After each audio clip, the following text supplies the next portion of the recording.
I don't look necessarily Black woman as a thing to do. It's just being. Oh, Black woman, you are so beautiful and strong. Even on the days where life's woes try to beat you down and make you feel otherwise, you're still unmatched. Being that I am from the community in which I taught, I felt as though I had that connection with the students. And so being able to talk in their language at times was definitely helpful. I also felt that using my experiences as far as how to speak, knowing the audience in which you're speaking to, it helped with the communication.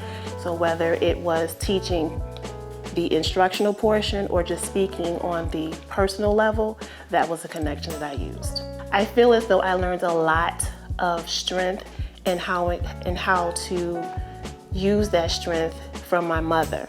My mother was not one to sit you down and say, well, this is what I went through. So I feel as though almost I learned through osmosis. So when she was dealing with something, I just paid attention. It wasn't even something intentional. It was just something through just basically watching. And so also me being an introverted person, I tend to go inside. And so when I'm doing that, I can I just listen. I'm in my head a lot. And then so I'll do that before I actually go outside to someone else and say, oh, what do I do? Where do I go? 'Cause right now on social media, there's an issue with colorism and featureism.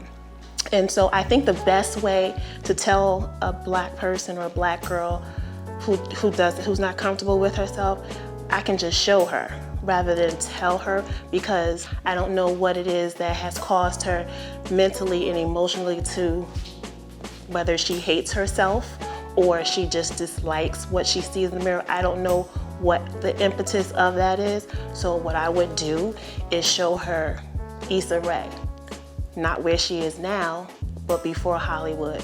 I would show her Lisa Price. Lisa Price is from Brooklyn, New York. And I remember back in the day, me and my girlfriend, she was like, okay, let's go to Brooklyn. There's this lady, she's doing a startup. And so she's all about natural hair care products. Lisa Price started doing hair care without scientific training, but she started hair care in her kitchen, in her bathtub mixing, and now it's a global brand. So I would show her that. Then I would also show her Serena and Venus.